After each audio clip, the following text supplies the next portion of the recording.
ಭೀತಿ ತೊರೆಯುವ ನಾವು ಪರೀಕ್ಷೆ ಬರೆಯುವ ಪರೀಕ್ಷಾವಾಣಿಯ ನಾವು ನೋಡಿ ಕಲಿಯುವ ಖಾಲಿ ಜಾಗ ಭರ್ತಿ ಮಾಡಿ ಹೊಂದಿಸಿ ಬರೆದು ಲೆಕ್ಕ ಮಾಡಿ ಚಿತ್ರ ಬರೆದು ಭಾಗವ ಹೆಸರಿಸಿ ಎಲ್ಲ ಪ್ರಶ್ನೆಗೂ ಉತ್ತರಿಸಿ ಪಾಸು ಫೇಲು ಗೆಲುವು ಸೋಲು ಜೀವನ ಎಲ್ಲಕ್ಕಿಂತ ಮಿಗಿಲು ಅಂಕಗಳೆಂದರೆ ಮೇಲಿನ ತೊಗಟೆ ವಿದ್ಯೆ ಅದರ ಒಳಗಿನ ತಿರುಳು ಭೀತಿ ತೊರೆಯುವ ನಾವು ಪರೀಕ್ಷೆ ಬರೆಯುವ ಪರೀಕ್ಷಾವಾಣಿಯ ನಾವು ನೋಡಿ ಕಲಿಯುವ ಪರೀಕ್ಷಾವಾಣಿಯ ನಾವು ನೋಡಿ ಕಲಿಯುವ ಪರೀಕ್ಷಾವಾಣಿಯ ನಾವು ನೋಡಿ ಕಲಿಯುವ ಪರೀಕ್ಷಾವಾಣಿ. Hello children, hope you are in the good state of health and preparing well for your board examinations. I am Praveen S. I have been working as a maths teacher in government schools. Currently, I am working as a block resource person in BRC office Kolar. I welcome every one of you to this revision and refresher course session on mathematics on behalf of the government and also the DD Chandana channel. Dear children, today I will be taking you on a journey in the mathematics subject on the chapter number 15, which is surface area and volumes. Okay, from the examination point of view, this is a very important chapter, just because the most crucial 4 marks or 5 marks question would necessarily appear from this category. Particularly, the area related to circles chapter and this particular chapter together constitute 10 marks. It can be 4 plus 6 or it can be 3 plus 7 as the case may be. But as I told you, this is a very important chapter from the 5 marks point of view. Therefore, we need to have a thorough examination of this chapter and get well prepared for the 5 marks and particularly 4 marks questions. It doesn't mean that 1 or 2 marks questions will never come from this chapter, but the 5 marks question is a very important aspect as far as this chapter is concerned. Right? Now, let us try to have a tour on this chapter, whatever you have studied in the classes. There were nearly some solids like a cylinder, cone, sphere, hemisphere and the frustum.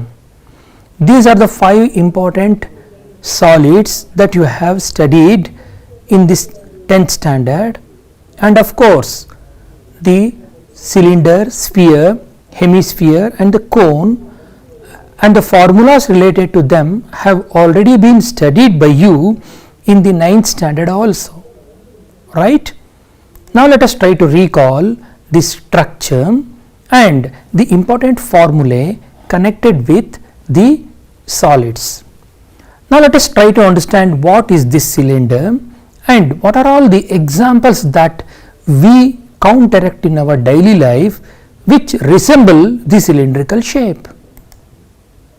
Okay, and these are the 2 diagrams that you can see on the display. Number 1, it's a solid cylinder. The second one is the hollow cylinder with radius marked as R and height marked as H. When coming to understand the cylinders in a particular way, now you can just list down some of the few examples where we use the cylinder as an example, like utensils, and also a drum, a plastic drum or a beating drum, music beating drum, or a wheel of a road roller, and the wooden log. These are some of the examples for cylinder, you can also list down many more examples, right? So this is about the introduction of the cylinder. Now let us try to catch up with the formulae that are connected with the cylinder or the cylindrical surfaces, right? Now you can imagine a cylinder or a cut down cylinder as we have displayed here. A cylinder when cut, it becomes a rectangle and two circles up and down. So with this scheme we can actually find the formulae connected with the cylinder. The very first formulae we can counteract is the curved surface area or the lateral surface area. The curved surface area or lateral surface area LSA is 2 pi RH. Then the total surface area is curved surface area plus the area of these two circles above and this below. Okay. When you add them up and when you simplify and put it in the simple form, you get TSA is equal to 2 pi r into r plus h. Then the other aspect of this cylinder that need to be studied in a clear manner is the volume of the cylinder. The volume of the cylinder is V is equal to pi r square h.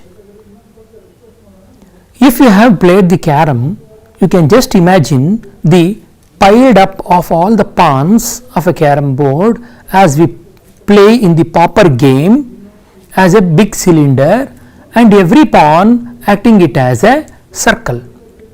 If there are two circles one above the other, it constitute 2 pi r square.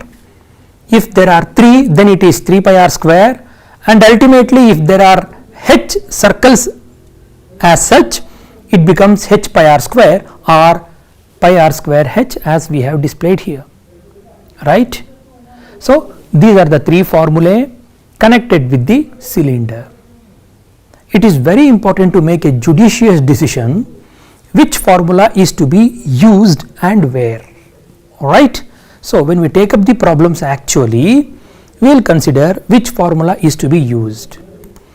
Now let us try to understand the different aspects with regards to cone. When I say a cone, it should be a right circular cone.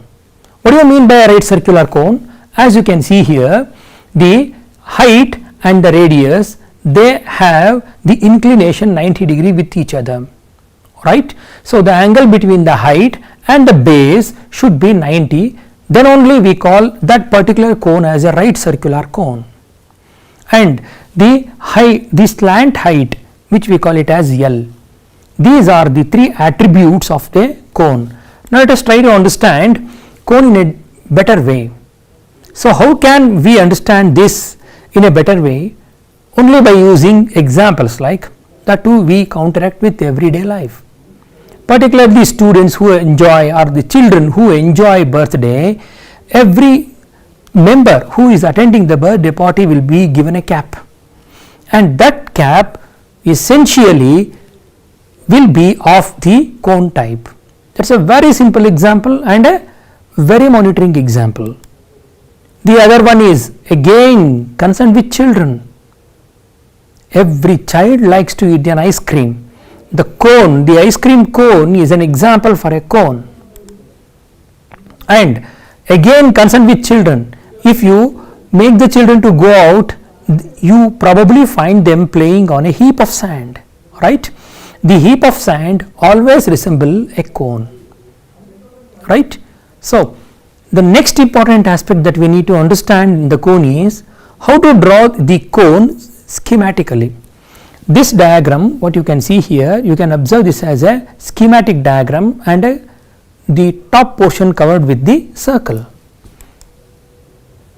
The curved surface area of a cone is given as pi r L, where L denotes the slant height, and the total surface area, of course, with this curved portion and addition of circular portion will give you pi r square plus pi r L or in simple way you can write it as pi r into r plus L. And when we compare a cone and a cylinder with equal attributes, like the height is same and the radius of the base are same, and when we compare them, we definitely end up with the conclusion that 3 cones will make 1 cylinder, which eventually gives us the formula of the cone as 1/3 of the volume of the cylinder, which is nothing but pi r square h divided by 3. So, you need to remember few formulae by connecting with their attributes. The next solid is the sphere.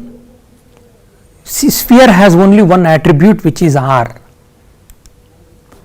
An example for a sphere is globe or a ball with which the children love to play, and a fruit like an orange, right? So, what are all the formulae that are connected with this sphere? Since it has only one attribute, every formula should have only r. Now, let us try to understand the total surface area of the sphere, which is nothing but 4 pi r square. The total surface area is 4 pi r square, and observe that there is no curved surface area or lateral surface area here, which means to say that the curved surface area, the lateral surface area and the total surface area, all the three are same as far as the sphere is concerned, and the volume of the sphere is given by 4 by 3 pi r cube. Okay. Dear children, note one point here, that is, when you are given a problem connected with sphere, there is only r connected with the formula. Okay. There won't be h and there won't be L either. And the hemisphere, which is nothing but the exact half portion of a sphere, and the examples of this are a part of a cap or a hat and the kadai. Now, when it comes to the formulae connected with the hemisphere, again there are 3 issues here. Number 1, the curved surface area or the lateral surface area, which is equal to 2 pi r square, and for this curved surface area, when you add up one sphere, when you add up one circle, you get 3 pi r square, and ultimately, since the hemisphere is the exact half of the sphere, we can find the volume of the hemisphere is to be half of the volume of the sphere, which turns out to be 2 by 3 pi r cube. Okay. Now, in the 10th standard, particularly you have studied about the frustum of a cone. When a plane parallel to the base of a cone cuts the cone, there will be 2 parts formed. One is a smaller cone, and the other part that we obtain, we call it as the frustum of the cone, which can be understood with this image.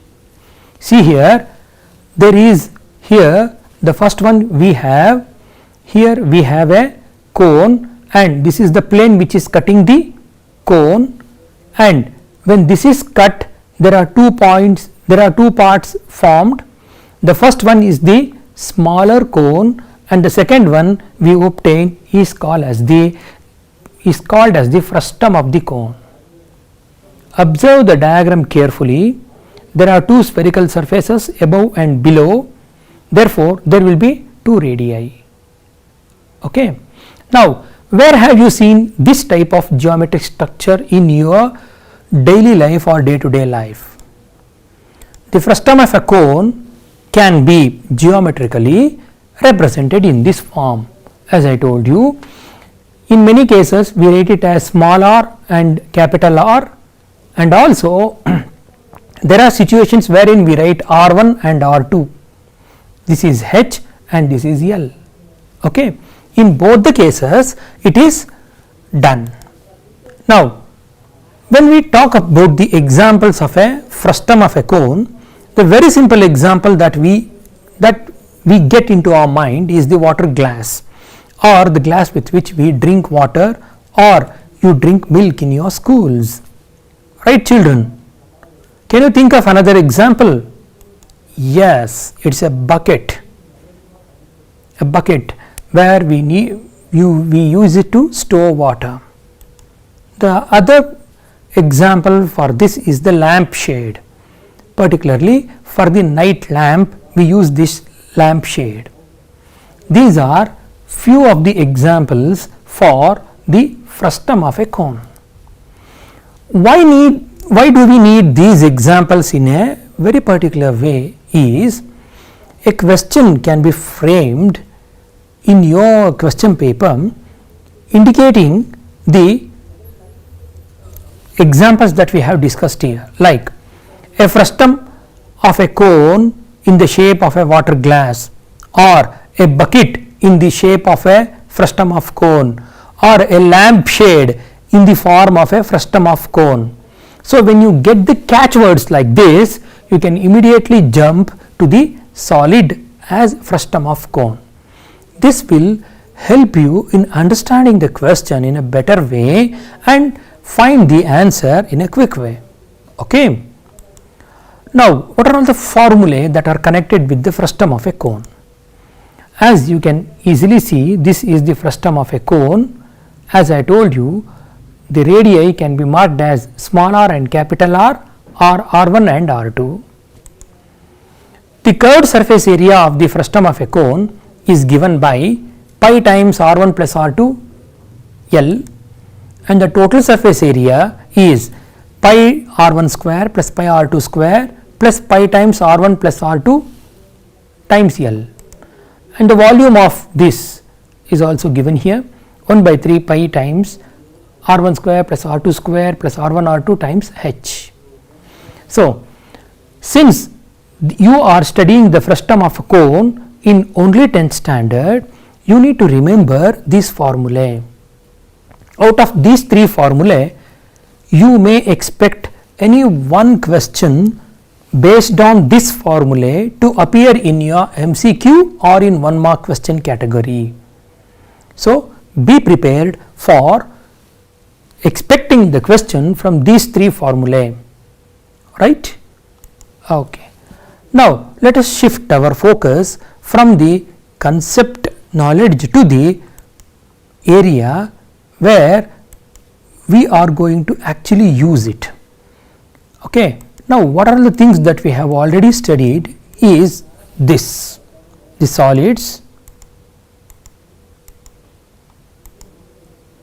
and the combination of solids, which is very important, and the conversion of solids, converting one solid into another and combining two or more solids to obtain a bigger solid.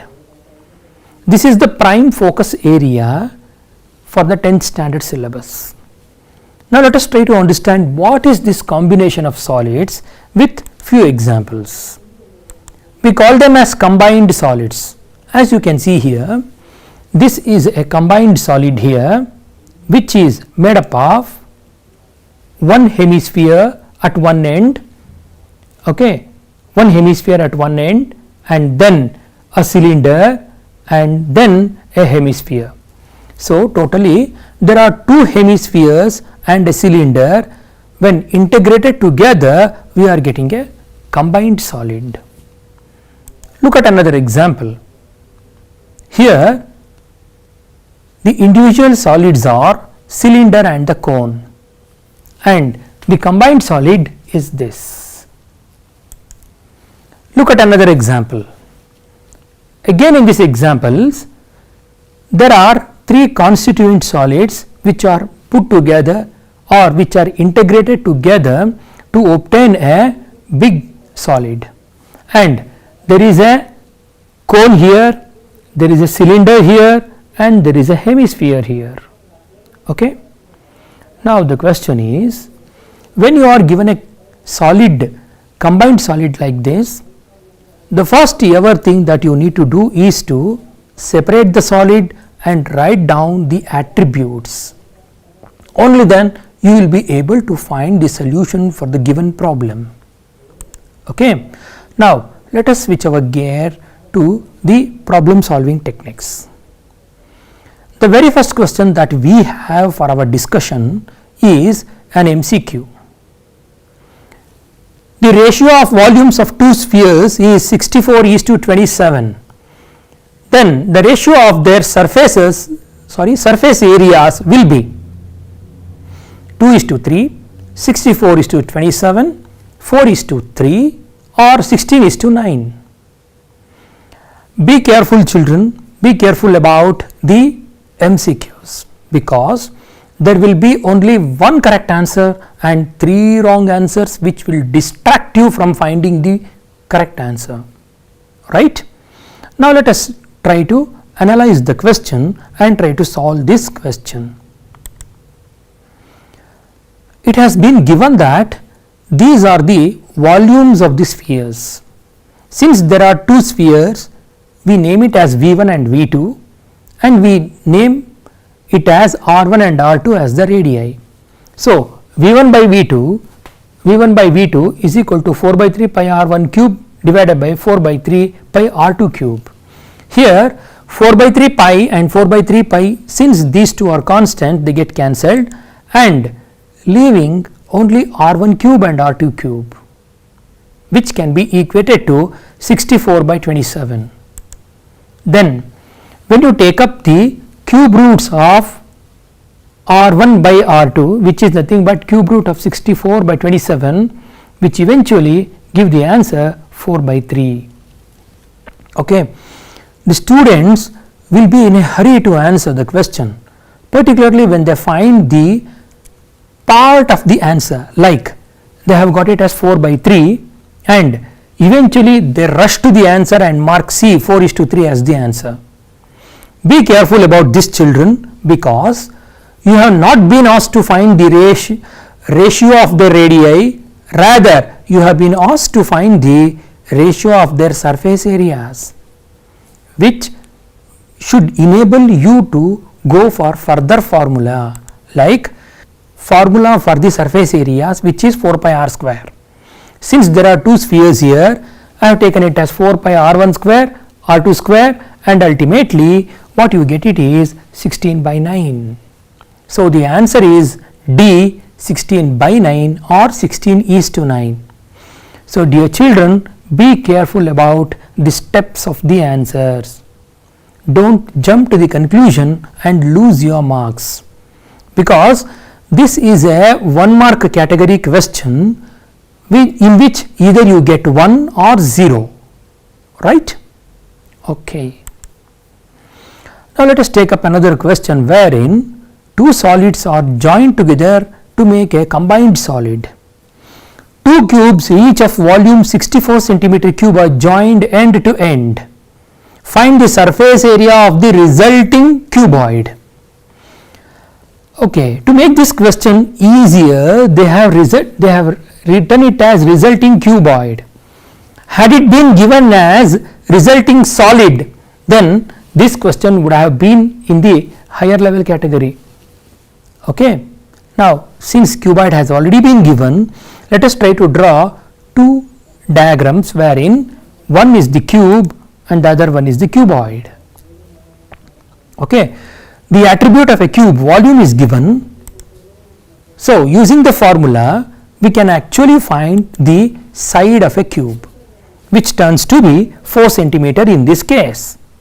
So when A is 4 centimeter, as you can see here, the length is 4 centimeter, the breadth is 4 centimeter, and the height is 4 plus 4, which is 8 centimeter.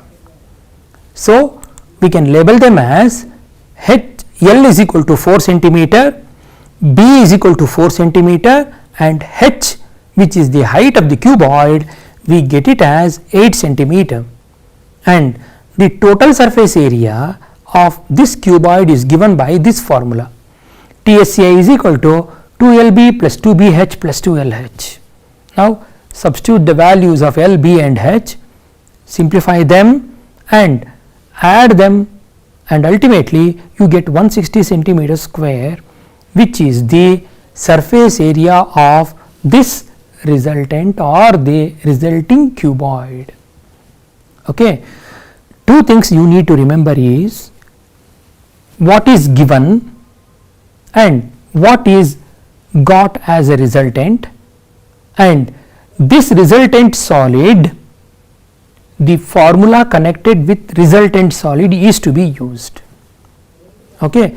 When you take care of these two instructions in a clear way, no doubt every child can come up with clear answer. Now, let us shift our focus to next problem, wherein a solid is in the shape of a cone standing on a hemisphere with both the radii being equal to 1 centimeter and height of the cone is equal to its radius. Find the volume of solid in terms of pi. See the question here, and literally the students never attempt this type of problem just because they never end up with the integers. They have a fear of fractions and they do fear for decimals also. Many students are of that kind, but this should not happen because at least they are also numbers, right? Now this question is a very simple one just because you are finding the answer in terms of pi. In terms of pi, you will be keeping the answer as you can mark here. Okay. Now let us try to understand the diagram with respect to the problem. There should be one-to-one connection with the problem sentence and the diagram, otherwise you will be losing your marks. A solid in the shape of a cone standing on a hemisphere. As you can see, here is a hemisphere and this is the cone. A cone and a hemisphere put together is making this solid, right? And in making so, you have to observe one fact, that the radii should sync with both, otherwise it results in a different solid altogether. That is why the radii is given it as 1 centimeter unanimously. So you can note down r is equal to 1 centimeter and at the same time h is equal to 1 centimeter. The next question that comes to our mind is, what is that we need to find here? We need to find the volume of this solid. The volume of this solid is nothing but the volume of the individual solids put together will give you the volume of the solid. This is volume of the solid, which is nothing but volume of hemisphere plus volume of the cone, right? Now recall the formulae of volumes of hemisphere and volume of cone, which eventually turns to be 2 by 3 pi r cube and pi r square h by 3, right? And substitute the value of r. Dear children, please note one more point here. In the problems which has the pi, the value of pi will be given either 3.14 or 22 by 7 as the case may be, and you need to use that particular value only in the substitution. Since the question is asked to keep the answer in terms of pi, we do not have that headache to replace pi. Let the pi be as it is. Now let us simplify the other parts. It is 2 by 3 pi and 1 by 3 pi when added together will give you the answer pi. Okay. When the pi value is given it as 3.14 or 22 by 7, you should substitute the value of pi and find the answer accordingly. Alright. Now let us move on to another problem. A metallic sphere of radius 4.2 centimeter is melted and recast into the shape of a cylinder of radius 6 centimeter. Find the height of the cylinder. Dear children, while noting this type of questions, I advise you to write down the question in every alternate line, because when you read the question for the second time, you can mark few parts in a different case and your answer will be easy. Like I have marked sphere and cylinder here. So I am converting a sphere into a cylinder in this case. In the second part, what I do is I just scratch out radius 4.2 centimeter, I rate it as R1 is equal to 4.2 centimeter. Similarly, radius 6 centimeters can be scratched out and it can be written as R2 is equal to 6 centimeter. So when you write the given statement in this way, it will be very sure to use the values, because you will be going through the question again and again and you will be marking what is to be found out and what is given, right. In this case, what is to be found out? Yes, the height of the cylinder is to be found out. You can write it either h is equal to question mark in this case, right. H is equal to what? See here, h is equal to what I have written. Now let us try to find the answer. What is being done here? A sphere is being converted into a cylinder. So what happens when a cylinder is converted into a cylinder? Yes, surface area changes, total surface area or the curved surface area changes, radius changes, height may change, but ultimately what remains constant in both the cases? It is the volume that remains constant. So to understand this in a clear way, let us try to imagine a clay which I made it in the form of a sphere and I remake them the same clay in the form of a cylinder without losing even a small amount of clay, right. The amount of clay which we call mathematically as the volume will remain constant. So this is the prime focus area where when you have a conversion problem, make sure that you equate the volumes. That is, volume of sphere is equal to volume of cylinder. Volume of sphere 4 by 3 pi r cube is equal to volume of cylinder, which is equal to pi r square h.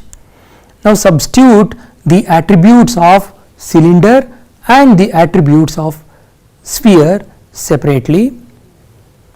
The biggest advantage of conversion problem is that the pi values and the other constants get cancelled. Okay, it's a good news for the students because they never end up with the pi values and there is a little bit of probability that they end up with some fractions. Okay, so when we cancel it out, we end up with the equation like this. Then when you are given a formula, you should be able to write the formula in different forms by changing their subjects. Here I will be changing the subject as h and I will write the formula as this, and on simplifying this I will be getting h as 2.744 centimeter. So few things to note from this problem is, write the problem carefully, note down the values, what are all the solids given in the problem are to be marked and the formula connected with the solids are to be written down. Okay. Now let us go for a problem which is a typical 5 marks problem. At the end of the question paper, that is the 38th question, will be a 5 mark question for your exam, and the 5 mark question will be of this type. A container opened from the top and made up of metal sheet is in the form of a frustum of a cone of height 16 centimeter with radii of its lower and upper ends as 8 centimeter and 20 centimeter respectively. Find the cost of the milk which can completely fill the container at the rate of rupees 20 per liter Also find the cost of the metal sheet used to make the container. It costs rupees 8 per 100 centimeter cube. Now let us rewrite the question or mark the prime areas in the question, like this is a question pertaining to the solid frustum of a cone. The height of the cone is given, the radii are given as 8 and 20 centimeter, as you can mark it here, and ultimately there are two amounts, rupees 20 and rupees 8. These are the prime areas you should mark in the question. I suggest you children, you can mark this in your question paper itself with a pencil, and then you can write the answers in your books. Now, to understand this in a better way, let us try to have the diagram here. This is a cone, this is a frustum of cone, and the answer for this question can be done in different steps that I have done it here. The very first and the foremost important aspect is to note down the data, which is R1 is equal to 20, R2 is equal to 8 and H is equal to 16 centimeter. Alright. So, once the diagram is written and the data is written, let us move on to the formulae. What is to be done here? We need to find the surface area. So, in order to find the surface area, we need to find the lateral surface area of the frustum. In the lateral surface area, we have the mention of L, which is the slant height of the frustum. The very first thing that we are going to do is to find the lateral height, which is L is equal to root h square plus r1 minus r2 whole square, and upon simplification we get h is equal to 20 centimeter.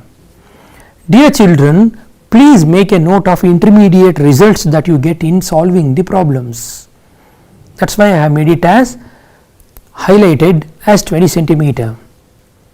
The second step is to find the lateral surface area of the frustum or the curved surface area of the frustum, which is pi times r1 plus r2 into L, and upon substitution on simplifying we get 1758.4 centimeter square as the curved surface area.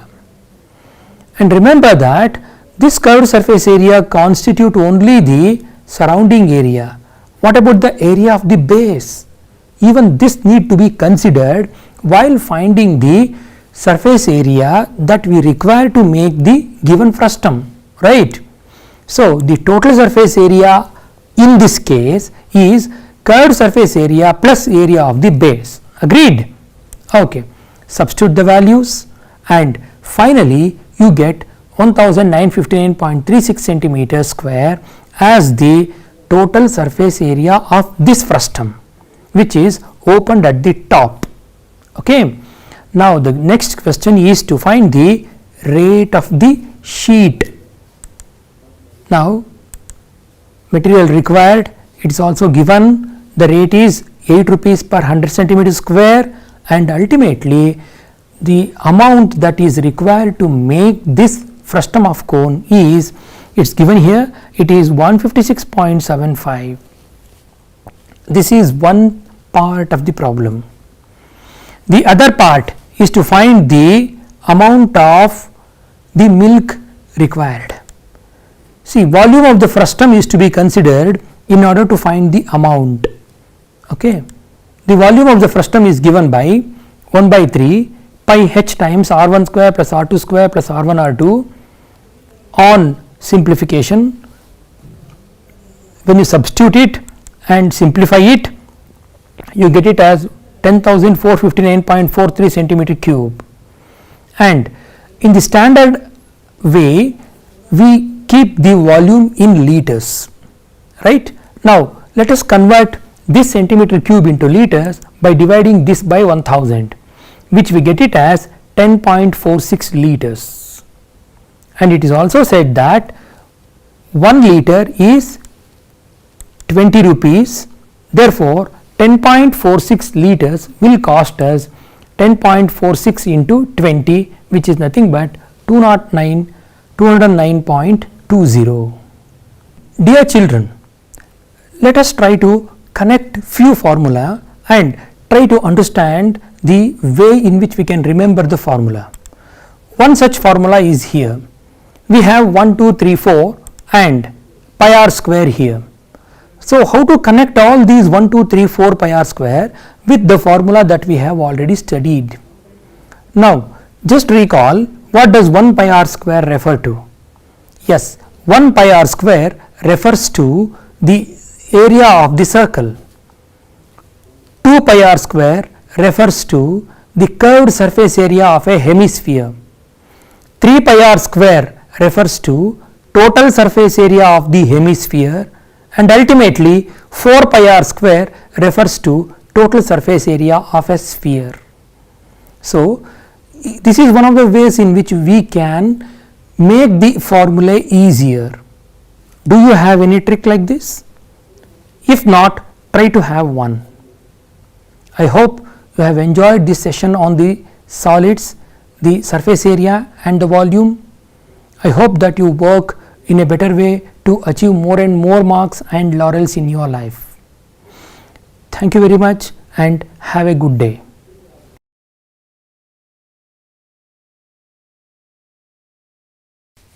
Hi, hello, namaste. I am Ramchandra Bhatt. Welcome to the revision class. I am working as a science teacher at Government High School, Battarayanpura, Mysore Road, Bangalore. You are eagerly waiting for science classes. In this session, you are going to learn about very important chapter, very small chapter, but it is the basis of entire chemistry, that is periodic classification of elements. The learning points are: the first point, Dobrynin's triad, Newland's law of octave or Newland's octave, Mendeleev's periodic table, merits and demerits of Mendeleev's periodic table, modern periodic table, then periodic trends. Now, let us understand these points in detail. So, why do we need classification? Are you following the classification? You are unaware of this one, but you are following the classification in your daily life.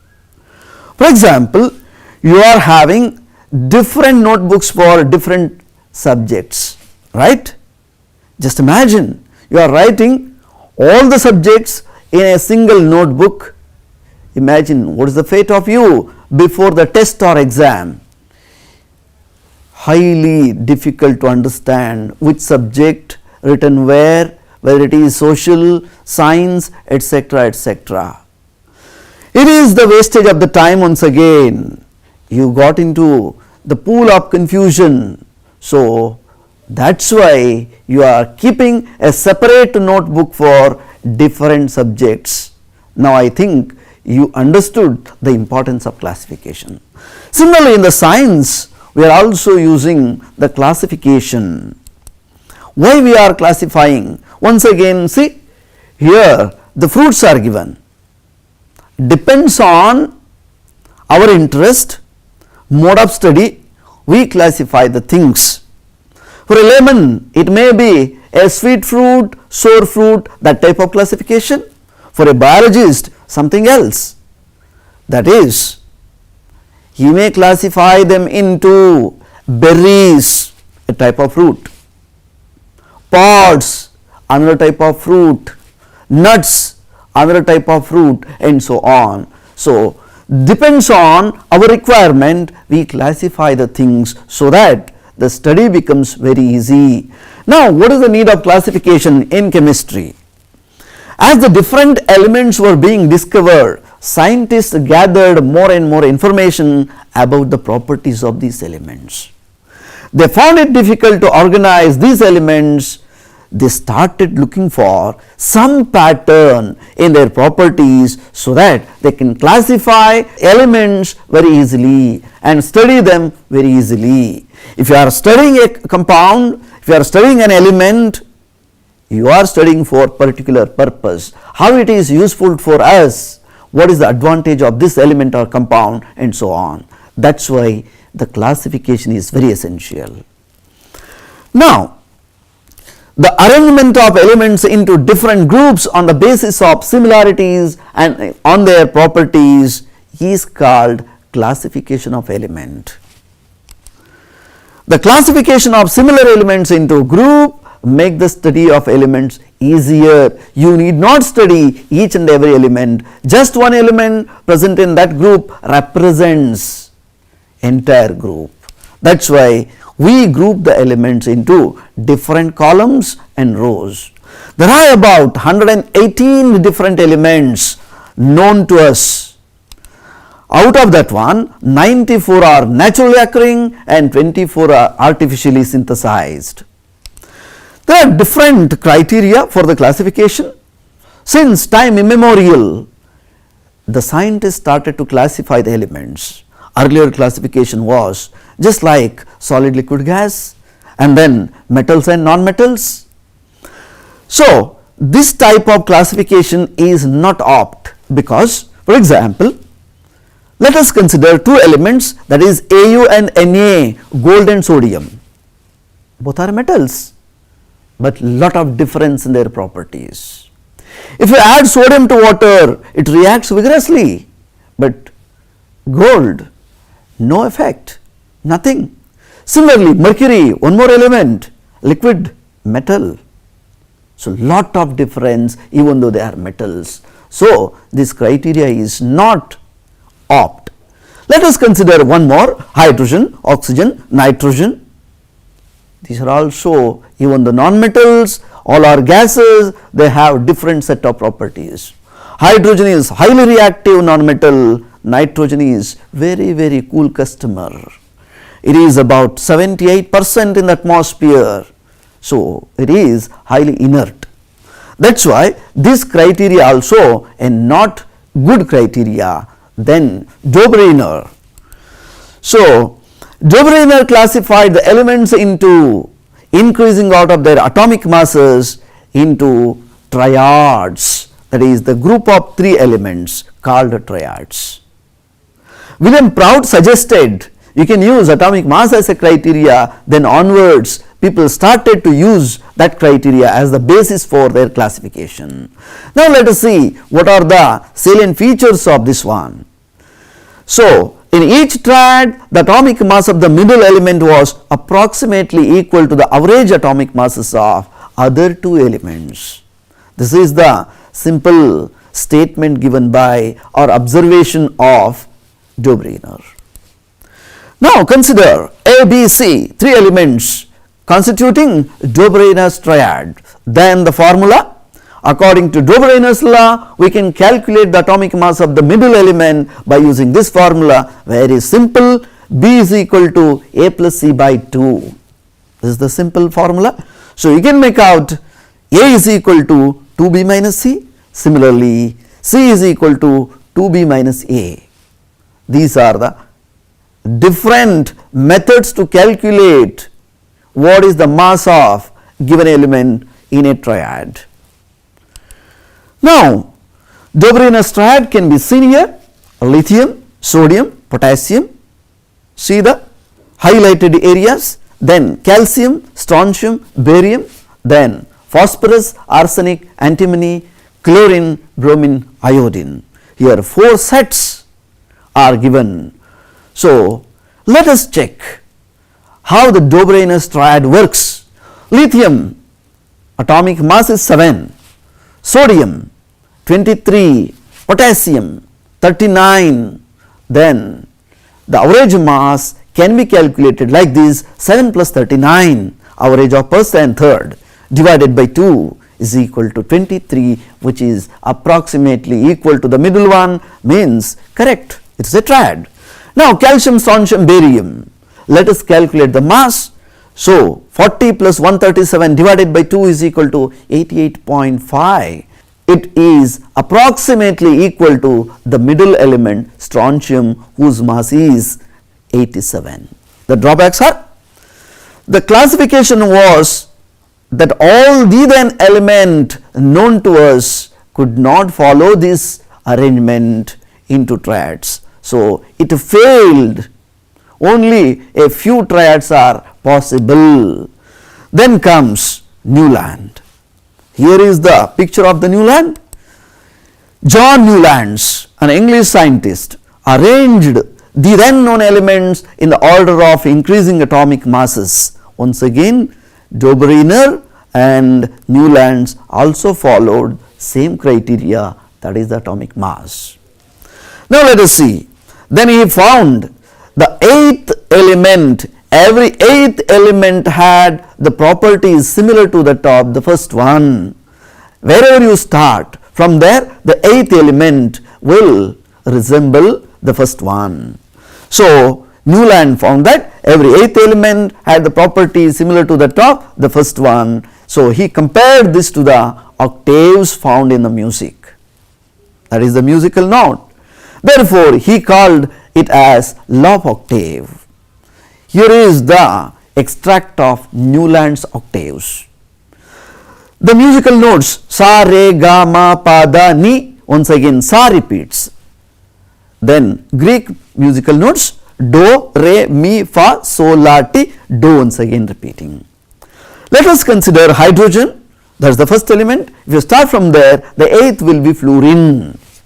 Both are non-metals, have the tendency to accept the electron and become a negatively charged ion, hydride, fluoride, chloride.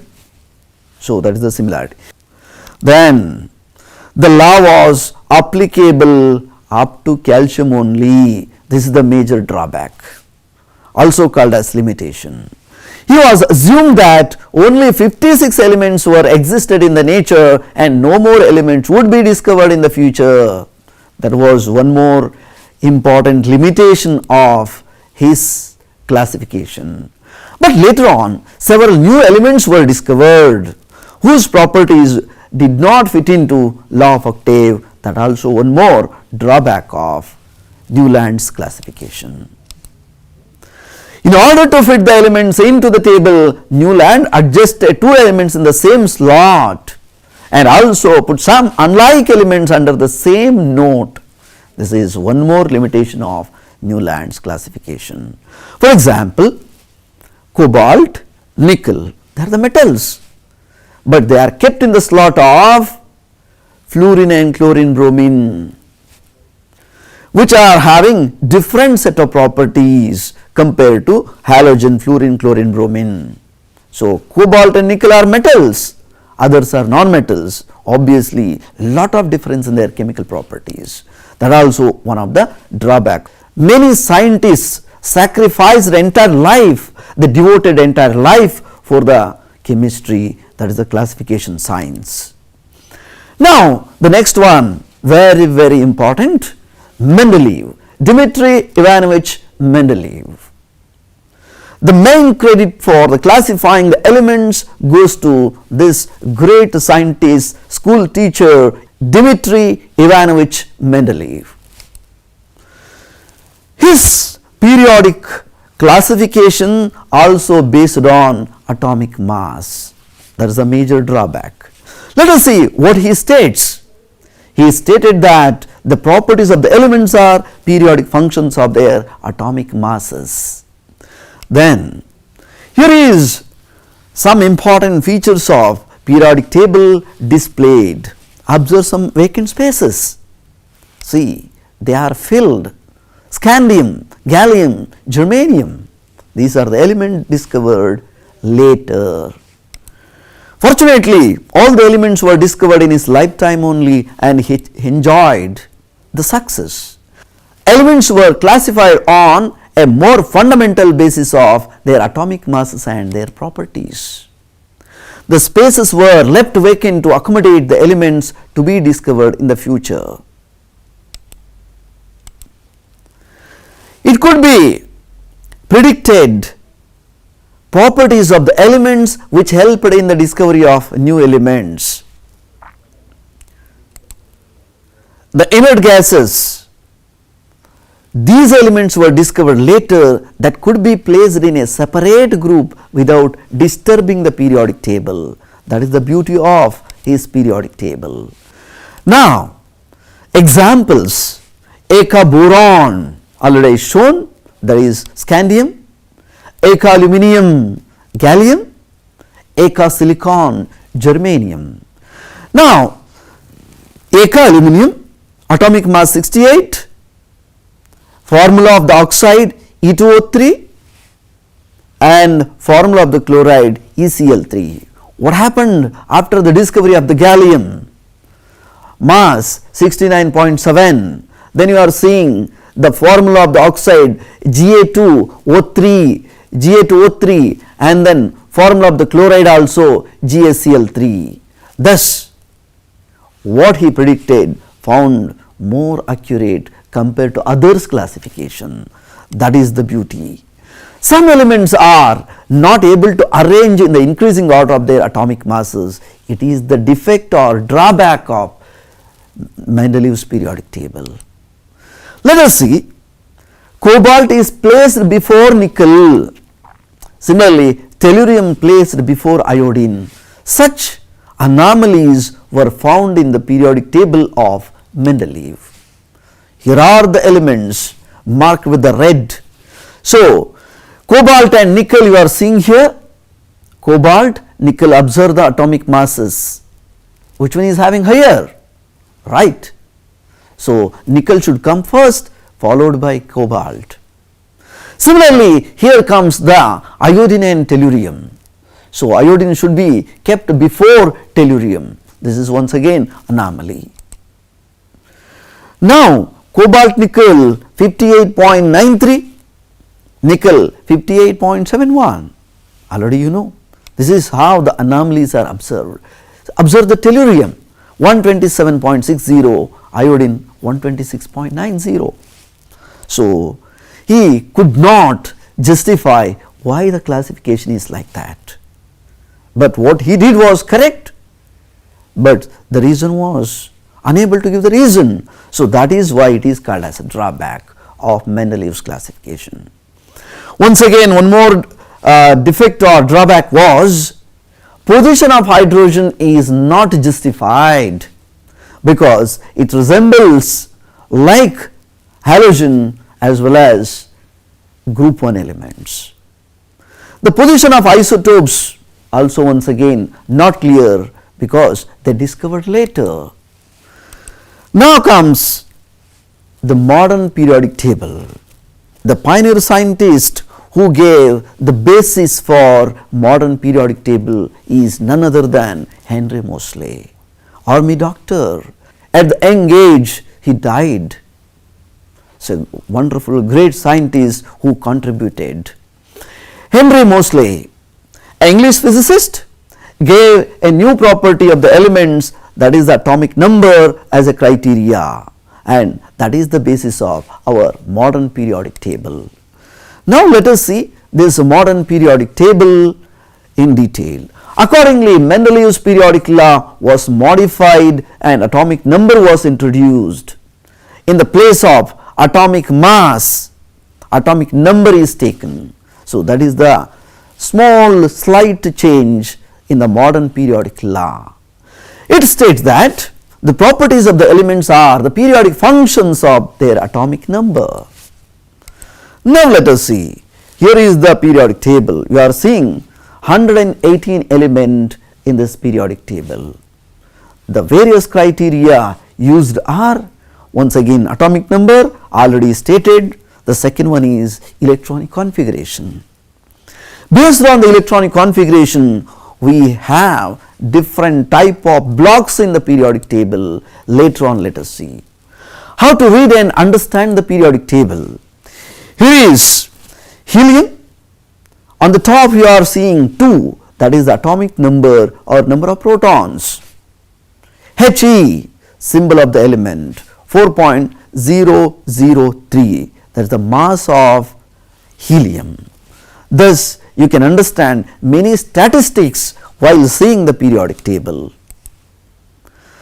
The electronic configuration is the basis of the periodic table, just now told.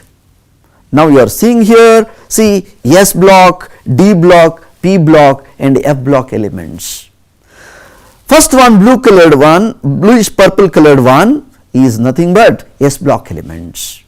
In the middle, the greenish one represents D block elements, and extreme right side here you are seeing P block elements. At the bottom, sky blue color or navy blue, what you call. So this is F block elements. Thus we have 4 blocks. That means atomic number and electronic configuration, they are interrelated and they are the basis of modern periodic classification. Now modern periodic table consists of 18 groups and 7 periods. Why 18? If you know SPD, you will understand. S can accommodate, S, these are the subshells present in the atom. S subshell can accommodate 2 electron, so 2, plus D can accommodate 10, so 10 plus 2, 12. Then P can accommodate 6, 12 plus 6, 18. So that is the reason why 18 groups are there. Then 7 periods. Atomic shell, atoms has maximum 7 shell, K, L, M, N and so on. That is why 7 periods corresponds to each shell is there. The vertical columns are the groups and horizontal rows are called periods. 7 periods, 18 groups. Element present in any one group have the same number of valence electron. Children, understand this one. If you see the periodic table, any group, so valence electrons are same. So that is the important feature of this one. Also number of shells increases as you go down in the group. Then elements present in any one period contain same number of shell. So shell number and period number is same. That's why 7 shells, what I told just now. Now let us see some more important features. Also with the increase in the atomic number by 1 unit on moving from left to right, the valence shell electron increases by 1 unit. So that also one of the important feature here. Then each period marks a new electronic shell getting filled. That also one of the important feature. Now there are 7 periods of the element. First period has 2 elements, hydrogen and helium. That is the shortest period in the periodic table. That is the first one. The second period has 8 elements. Second shell can accommodate 8 electrons. You can correlate. The element starts from lithium, ends with the neon. That is the noble gas. The third period also having 8 elements, that is sodium up to argon, Na to Ar. Next one, the fourth period having 18 elements, so it is the one of the long period present in the periodic table with 18 elements. Now let us see the next one, that is fifth period has 18 elements, rubidium to xenon. That is the 54th element. Next, sixth period has 32 elements, starts from cesium to radon. The seventh period has 32 elements from francium to atomic number 118 called incomplete period. The 14 elements, each of the sixth and seventh period are kept separately at the bottom of the periodic table because these elements are not following periodic properties vertically in the group, but they follow horizontal similarity. That is the reason why they kept separately. The 14 elements in the sixth period, that is lanthanum to lutetium, are kept at the bottom, are called as lanthanides. Then the 14 element in the seventh period from actinium to after the actinium to lawrencium are called as actinides. They also kept separately in the different groups. See here the extract of the periodic table, atomic number 57. Actually lanthanum is not belonging to this one, but the name lanthanides, that's why it is kept here. So after the lanthanum 14 element you are seeing here. Similarly actinium to 14 elements, they kept separately in the periodic table. So actinides and lanthanides, they are 7th and 6th period elements respectively. Now let us move on to the next one. There are 18 groups. Group 1 elements, they are the alkali metals because they form water soluble bases when they dissolve in water, hence they are called as alkali metals. Then group 2 elements are called alkaline earth metals. Group 17 elements are called halogens. Group 18 are called as zero group elements or noble gases. Like this, we have different common names also there for these. Now, in a group, all the elements have the same number of valence electron. Remember children, this is very, very important to understand the chemistry, to write the formula, etc. Group 1 elements have 1 valence electron, group 2 elements have 2 valence electrons, group 3 are having. Group 3 in the modern periodic table means 13th group element. So, they are having 3 valence electrons. Similarly, in a period, all the elements contain same number of shells. This is also very, very important because to trace the position of element, we need this knowledge. Third period element means this element should have only 3 shells. That is how they are related to each other. So, classification and atomic number and the electronic configuration, they are interrelated. Now, here is the valency chart. You are seeing the valency of different elements. Children, remember this one, and also a simple mnemonics I am telling. So, you should by heart up to 20 elements. If you know the knowledge of these 20 elements, thorough knowledge, obviously you will score very easily in first, second, third, fourth and fifth chapter of chemistry. See here, first group +1 I wrote on the top.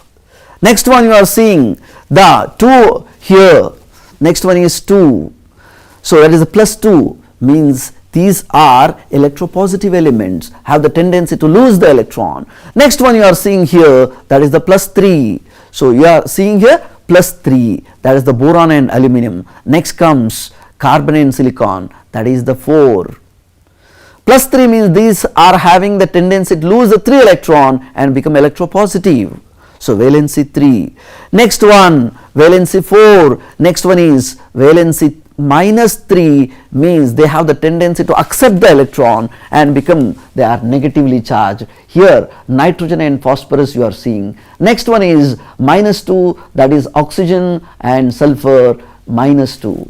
Then comes, that is the -1, 17th group, fluorine, chlorine. Then comes 0 group elements, they are the noble gases.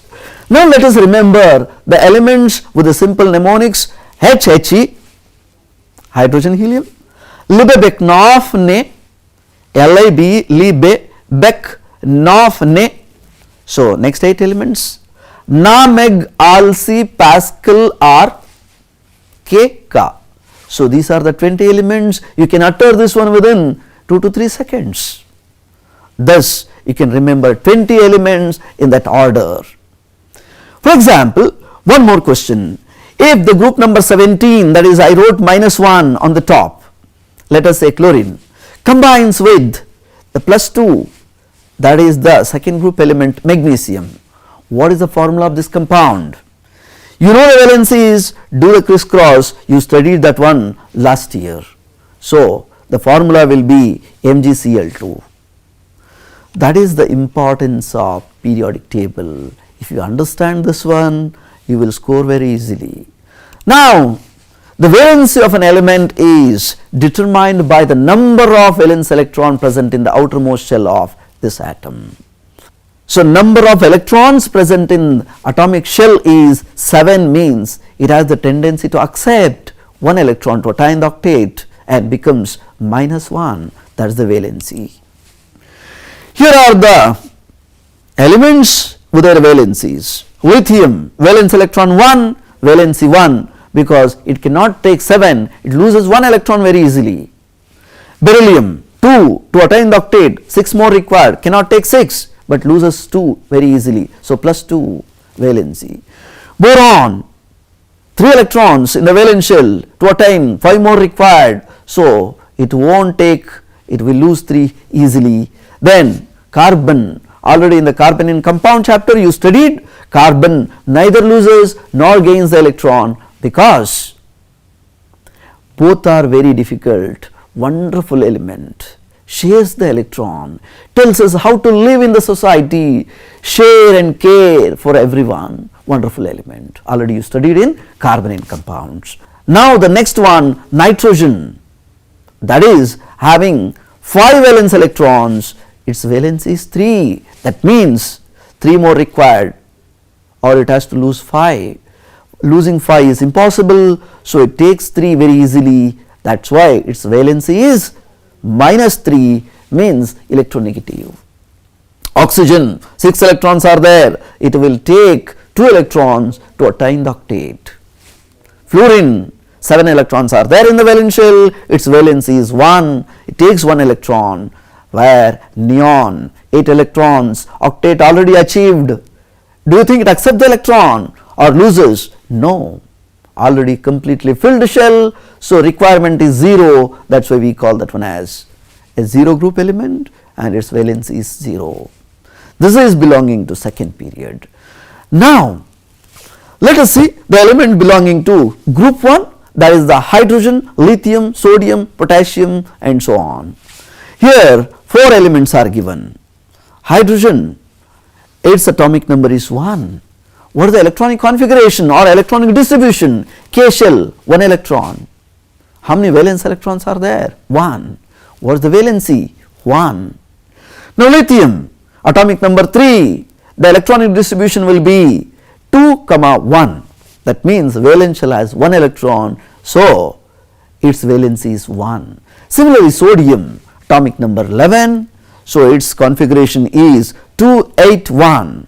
So valence shell has 1, so valency also 1. Potassium, 19, atomic number 2, 8, 8, 1. This is the configuration. Valence electrons are having 1 and valency 1. What is the inference after studying this one? Down the group, valence electrons are same and valency also same. This is what you are understanding by studying this small table. In a group, the valency is the same for all the elements. So for example, group 1 is given here. Let us move on to the next one, that is atomic size. What is that? See here. So what you are seeing? So it shows some distance from the center to periphery. That is nothing but atomic size. Atomic size can be measured with the help of atomic radius. The entire sphere's volume can be calculated by using the formula 4 by 3 pi r cube. That is the formula you studied in mathematics. Now we are using the same thing here. Radius increases means obviously size increases. Size refers here radius of an atom. The atomic size may be visualized as the distance between the center of the nucleus to the outermost shell of an isolated atom. This atomic size also varies in group and period. Let us see how. Across the period, as you move from left to right, atomic size decreases. Why? Because electrons are added to the same shell. The nucleus holds these electrons more and more. Across the period from left to right, atomic size decreases because the electrons are added to the same shell, and nuclear attraction increases as you move from left to right. Then valence electrons are strongly pulled by the nucleus as you move from left to right. That is the reason why size decreases as you move from left to right. Then what happens to down the group? Down the group, atomic size increases because a new shell is added. Due to the addition of new shell, obviously size increases. Observe this pictorial representation of atomic sizes. Here you are seeing down the group, the balls, the spherical structures are becoming bigger and bigger, indicating size increases. Across the period, size decreases. So, already I told the reason. Now, let us move on to next slide.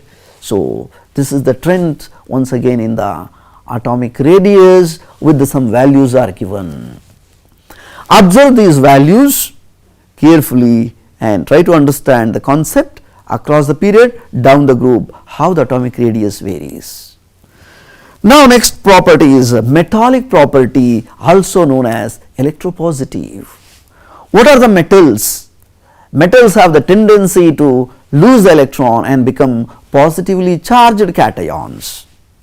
They have the tendency to lose the electron. Electrons are lost, means that is the electropositive nature. After that they become positively charged cations. So, positive, electropositive. Electropositivity is nothing but metallic property. All metals donate their outermost electrons during chemical reaction and become electropositive. Now, let us see how it changes. In a period, the metallic property of the element decreases from left to right. For example, in the third period you are seeing sodium, magnesium, aluminum, silicon, phosphorus, sulfur, chlorine and argon. So, sodium and magnesium, aluminum, they are the metals, already you are familiar with this one. Silicon having the property of both metals and non-metals, so metalloid. Then sulfur, phosphorus, chlorine and argon, they are the non-metals. What do you mean by this? Metallic property decreases as you move from left to right.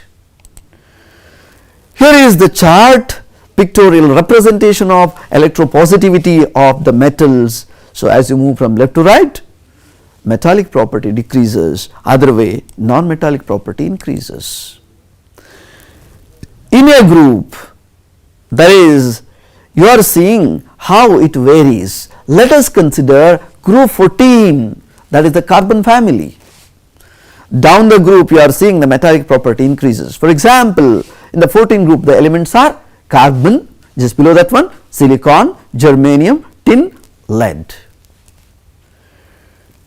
What is the property? Carbon and silicon. Carbon is a non-metal, silicon, germanium are metalloid, then tin and lead are perfectly metals. Lead metal. That means metallic property increases down the group. That also evident from this example. So, this is what represented with the help of the chart.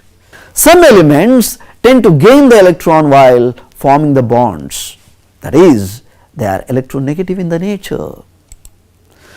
All the non-metal except hydrogen, they receive the electron during the chemical reaction and become electronegative. That tendency to accept the electron is termed as electronegative nature. Non-metals are electronegative, metals are electropositive. Now, observe this one. In the period, the non-metallic property of the element increases as you move from left to right. See here, sodium, magnesium, metals, while chlorine, sulfur, non-metals. What happened? That means, as you move from left to right, non-metallic property increases. It is evident from this. So, you will easily understand. Observe here. So, lithium, beryllium, lithium is a metal, when it comes to fluorine, non-metal. So, that is how you will understand these concepts by seeing the periodic table, and also you have to visualize this. Now, in a group, non-metallic property of the element decreases from the top to bottom. Let us take the same example, carbon, non-metal, when come to lead, metal. That means, down the group non-metallic character decreases. The opposite of this statement is metallic character increases. If you learn one, you will learn another one very easily. When we say one increases, obviously other way another one decreases. So, this can be understood by observing the periodic table. Across the period, the electronegativity that increases. Electronegativity means tendency of an atom to pull shared pair of electron more towards itself when it forms a bond. In the covalent bond situation, one of the atom pulls means that is more electronegative. Which try to lose the electron is electropositive. Already you understood this one. Now various trends are there, that is atomic size down the group increases, electronegativity as you go down decreases, electropositivity increases, then ionization energy as you go down also decreases. What do you mean by ionization energy? Ionization means converting an atom into ion. How? By pulling an electron from the valence shell. To pull the electron, we have to supply the energy. That means amount of energy required to remove an electron from valence shell is termed as ionization energy. That across the period increases, down the group decreases. Why? As you go down, size of the atom increases, the electrons are, valence shell electrons are far away from the nucleus, then less amount of energy is sufficient to remove from the valence shell. If they are closer, then more energy is required. This is the simple logic. Now see here, trends. Atomic size across the period from left to right decreases, down the group increases. Electropositivity across the period decreases, down the group increases. Electronegativity across the period increases, down the group decreases. Metallic nature across the period decreases, down the group increases. Non-metallic nature across the period increases, down the group decreases. Already we learnt all these things with the suitable examples. Remember one, opposite will be easy to understand. So try to understand this table. This will help in the exam. Obviously many questions are possible. We call them as application level or higher order thinking questions. Some important questions. So might be helpful in the examination. The state the Dobereiner law of triads, Newland's law of octave, Mendeleev's periodic law and modern periodic law. You have to practice this one. Next one, observe the periodic table given below and identify any three pairs of Dobereiner's triad. Already I told 4 such triads. Now it is your turn to identify which are Dobereiner's triad. Next one, 3 elements x, y, z belongs to 17th group, but they belongs to 2nd, 3rd and 4th period respectively. Number of valence electrons in the Y is 7. Find the number of valence electrons in X and Z. Already the hint is given, 17th group means down the group valency and valence electron both remain same. So find the atomic number of these X and Y also you can easily identify. Already I told up to 20 elements you should remember. So formula also given to you. Now next one, atomic number of elements A, B, C, D, E are given. So element A, B, C, D, E, atomic number 7, 10, 12, 4 and 19. Which two elements are chemically similar? Which is an inert gas? Which element belongs to 3rd period of the periodic table? Which element among these is a non-metal? How to answer to this one? Let us analyze. Which two elements are chemically similar? Chemically similar means they should belonging to same group. First you have to write electronic configuration. A 7, 2, 5, valence electrons 5. Next one 10, 2, 8, noble gas. C 12, 2, 8, 2, some magnesium. So D 4, 2, 2, so that is the beryllium metal. 2, 2, valence electrons 2, Mg also having the 2 electrons. So these are chemically similar. Now let us say E 2, 8, 8, 1, so potassium. So there is a resemblance between magnesium 12 C, D 4 beryllium. In the examination you should not write magnesium, aluminum, etc. You have to write A, B, C, D if it is given in the question. Which is an inert gas? Already I told. 10, B, 2, 8, completely filled shell, that is the B. Next one, which element belongs to third period of the periodic table? So, very easily 282. So, that is the C. Third period means should contain 3 shell, K, L, M, 282. So, that is the C. Next one, which element among these is a non-metal? So, A, 2, 5, the elements which are having the electrons in their valence shell more than 4 and more than that are non-metals. If you see the electronic configuration, you will understand this one. A is a non-metal, B noble gas, C a metal, D a metal, E also a metal. Thus you can identify which one is the non-metal. So, A is the non-metal, so B is the noble gas, remaining are the metals. Now, let us move on to next one.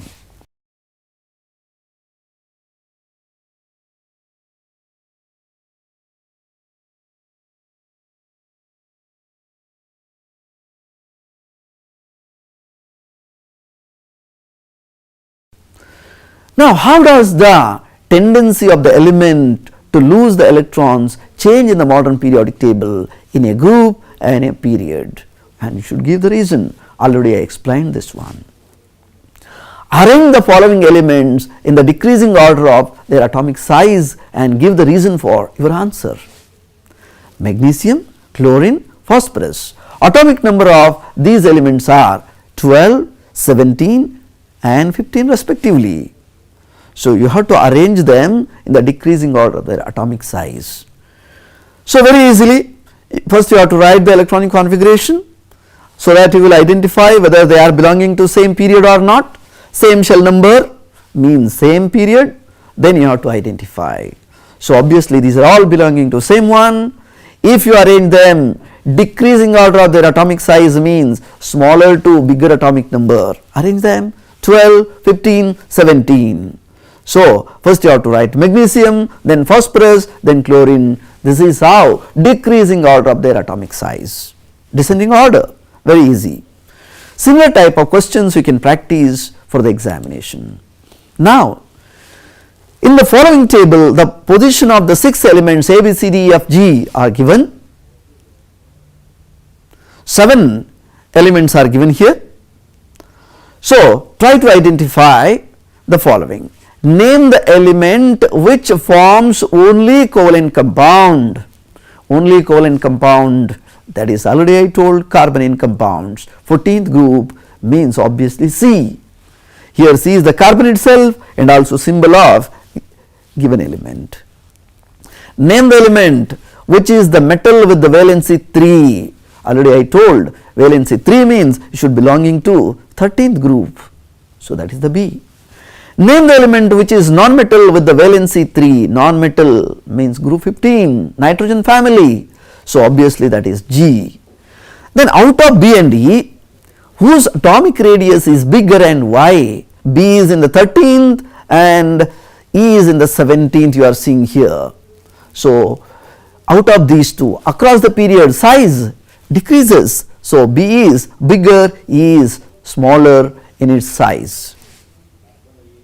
Reason, compared to B and E, compared to E, B is having bigger size because the energy of the nucleus in the boron is less compared to E's nucleus. So, nucleus E pulls electrons strongly, size drastically decreases. Now, write the common name for the family to which the elements D and F belonging to. So, D is belong to noble gas, then F is belonging to the same one. So, that is the noble gas family. So, like this you can easily identify the elements with their properties and then what happens across and down the group also. Dear children, till now you studied many things about the periodic table. So, in the examination perspective, these are very, very important. So, these revision classes are very helpful for you if you understand various concepts and follow. I wish you all the best. Thank you for watching. Namaste.